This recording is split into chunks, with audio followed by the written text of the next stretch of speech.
Hey, it's Matt with McGee Farms, and you know, if you do a lot of off-roading, I got my Jeep LJ here. You run the risk of having issues while you're going, having a flat tire. Well, I got a new product from our friends at Garvee Tech.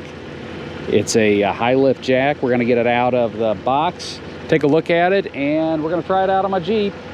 Luckily, I don't have a flat tire now, but it has happened.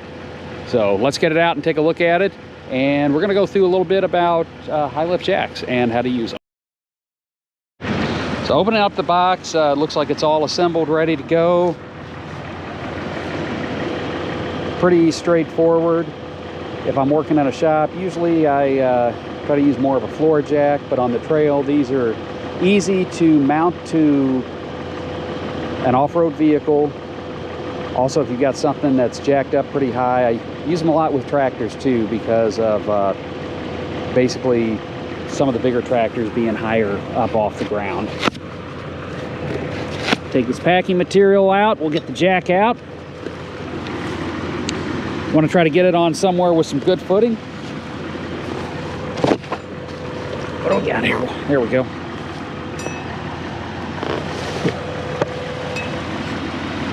And say I had a flat tire on this, say one of these front tires was flat.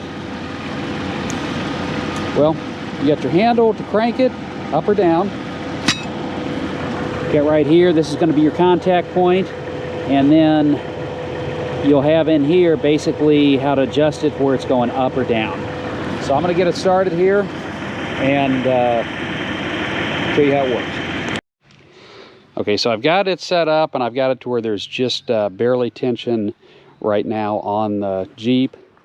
I have the e-brake set on the Jeep. I'm also going to chalk the wheels just to be on the safe side. As far as the jack goes, you've got a couple of different parts. You've got your handle here. When it goes, it's going to click in each direction. Do not move it at all, or do not let go of it at all until you hear those clicks. This is for reversing or raising. I have it to, or I'm sorry, for lowering or raising. I have it for lowering. If I pull this up, it's going to lock it into the raised position. Make sure it's good and stable on there,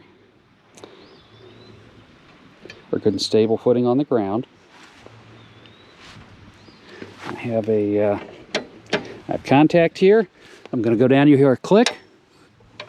Come back up, you're going to hear a click.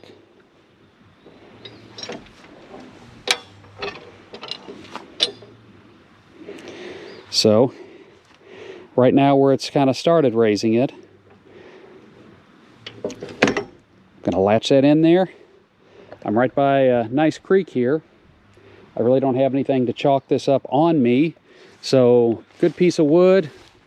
Nice big rock is always great.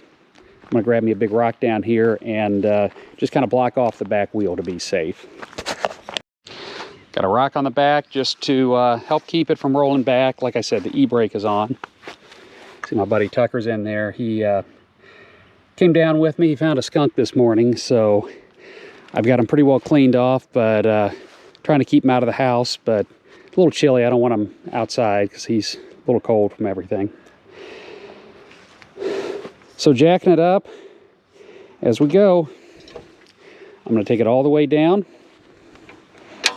And as it's locked, while you've got tension on the jack and you're raising one up, you've got we will call a zone of danger when I'm working on jets. Kind of the same thing here, from right here going straight down like a triangle. Do not get your body, do not get your hand in there, because once you get tension on that, if the jack were to happen to fail, you could injure yourself. Same thing with the mechanism in here. Don't ever get your fingers in there, because or anything with skin, because it can remove skin awful quick. Taking it up.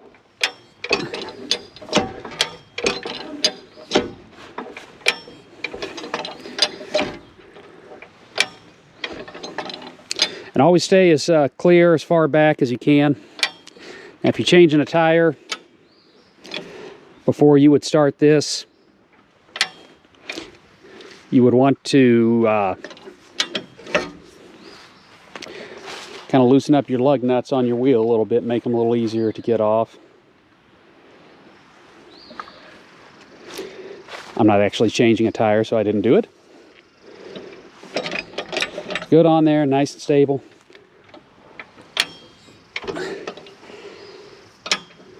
After a little while, it's going to get to where you're going to need 2 hands pretty much to push this down.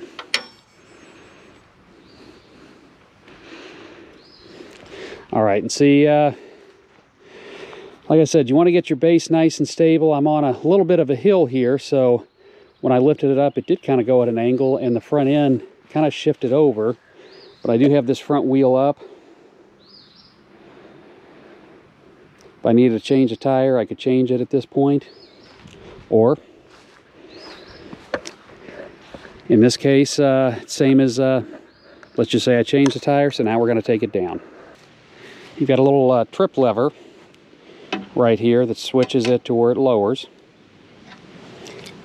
I've got this locked in there. Instead of sticking my hands in there, I've got a little hammer or something to tap it with. This actually makes it a little easier.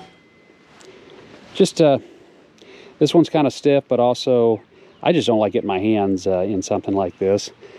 I've got the jack locked up whenever not in use, or if you walk away from it for any reason. That's just kind of a safety if someone were to walk in, keep them from, like, you know, if it's down here, walking into it and messing something up. First time I really did not have it, the bottom stacked up enough. And you can see it kind of boogered up my license plate. Not that I can't straighten it out. But now we're going to lower it back down.